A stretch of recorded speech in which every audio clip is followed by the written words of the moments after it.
ओम श्री विष्णवे नमः। ओम श्री गणेशाय नमः। ओम श्री महासरस्वत्यै नमः। ओम लक्ष्मी नारायणाभ्यां नमः। सनातन धर्मानुरागी सज्जन वृंद भक्तगण, इस सत्र में भाद्रपद कृष्ण पक्ष की एकादशी कब है और इसका क्या महत्व है और इसको करने से क्या लाभ मिलता है के साथ ही इसकी कथा भी बताई जाएगी। भाद्रपद कृष्ण पक्ष की एकादशी 22 अगस्त 2022 सोमवार को सभी गृहस्थों के लिए है। इस दिन जो भी गृहस्थ आश्रम में रहते हैं वे एकादशी व्रत मनाएंगे। इसके करने से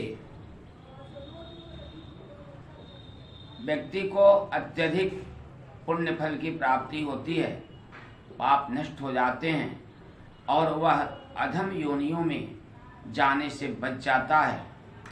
अधम योनि अर्थात प्रेत और चांडालों की योनि में जाने से बच जाता है। उसकी अकाल मृत्यु नहीं होती और लौकिक जीवन में भी वह कष्टों से मुक्त हो जाता है और धन ऐश्वर्य की प्राप्ति होती है।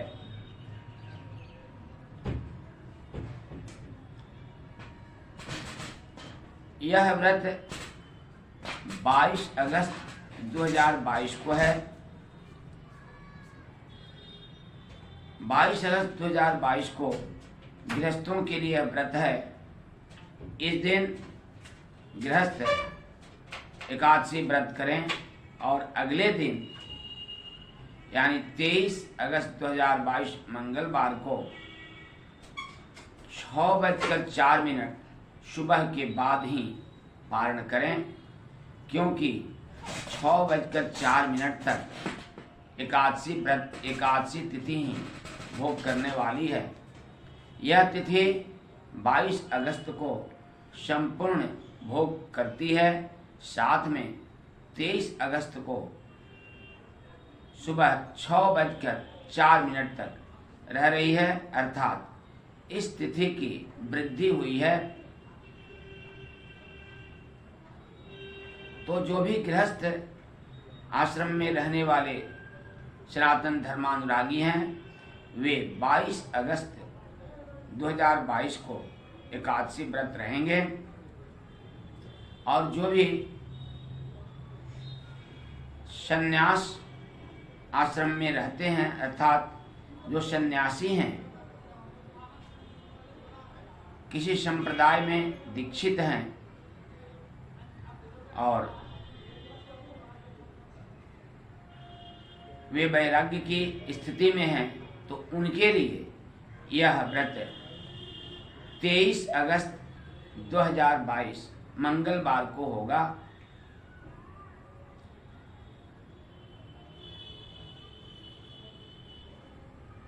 और वे इसका पारण 24 अगस्त को करेंगे। लेकिन हम सभी गृहस्थों के लिए एकादशी व्रत का मान 22 अगस्त 2022 सोमवार को होगा और इसका पारण 23 अगस्त 2022 मंगलवार को सुबह 6:04 के बाद ही होगा। आइए अब हम सभी इसकी कथा को जानते हैं। इसकी कथा को सुनने मात्र से हमें अश्वमेध यज्ञ के फल की प्राप्ति होती है। राजा हरिश्चंद्र पूर्व में किए हुए किसी अपराध के चलते दंड भोग रहे थे।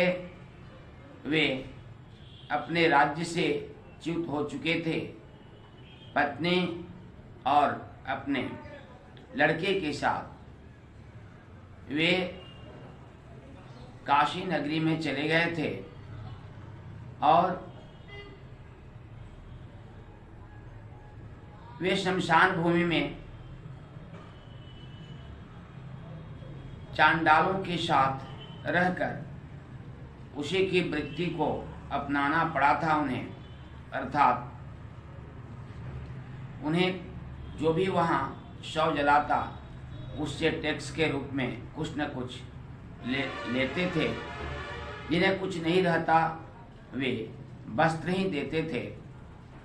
इस प्रकार वे निम्न कर्म कर रहे थे। राज्य उनका चला गया था। धन संपत्ति ऐश्वर्य से हीन हो चुके थे, अर्थात पूर्ण रूप से श्रीहीन हो गए थे। उनका पुत्र भी, उनके पुत्र का देहावसान हो चुका था। पत्नी भी दूसरे जगह सेविका का कार्य करती थी। इस भयानक तकलीफ को भोगते हुए वे अपना जीवन जी रहे थे। इसी क्रम में वे चिंतित थे तो गौतम ऋषि वहाँ से गुजरे। गौतम ऋषि से इन्होंने इस दुख का कारण पूछा। सर्वप्रथम उन्हें नतमस्तक होकर प्रणाम किया, फिर उनसे इस दुख का कारण पूछते हुए इसका निदान भी पूछा। ऋषि श्रेष्ठ गौतम ने बताया कि इस दुख का निदान संभव है। तुम सौभाग्यशाली हो कि 7 दिन के बाद ही भाद्रपद कृष्ण पक्ष की एकादशी आ रही है, जिसे जया या अजा एकादशी कहते हैं।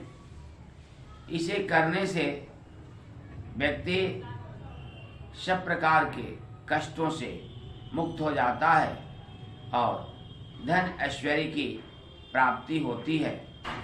निम्न योनियों में उसे मरणोपरांत नहीं जाना पड़ता और वह स्वर्ग तथा मोक्ष का भागीदार बन जाता है। इसलिए तुम्हें भाद्रपद कृष्ण पक्ष की एकादशी को करना चाहिए और इसे करने से तुम्हें सभी प्रकार के कष्टों से मुक्ति मिल जाएगी और तुम्हारा खोया हुआ धन ऐश्वर्य राज्य सब प्राप्त हो जाएगा। उन्होंने यह भाद्रपद कृष्ण पक्ष की एकादशी विधि पूर्वक की, जिसके फलस्वरूप उनका पुत्र जीवित हो गया और अपने परिवार के साथ, अपनी पत्नी के साथ वे अपने राज्य में आ गए और उन्हें धन ऐश्वर्य राज्य की प्राप्ति हो गई। पुनः वे सुखपूर्वक अपना जीवन जीने लगे और प्रजा का पुत्रवत पालन भी करने लगे। इस एकादशी व्रत का अत्यधिक महत्व है। सनातन धर्मानुरागी सज्जन वृंद जो भी एकादशी व्रत विधि पूर्वक करते हैं, वे इसे अवश्य करें और निम्न जोनियों से मुक्त होकर धन ऐश्वर्य की प्राप्ति करें तथा सुखपूर्वक मंगल पूर्वक अपने परिवार के साथ जीवन यापन करें। इन्हीं कामनाओं के साथ यह सत्र भगवान विष्णु को अर्पित करते हुए संपन्न होता है। पुनः हम सभी मिलेंगे अगले सत्र में। तब तक के लिए सबको साधुवाद एवं कोटिशः प्रणाम।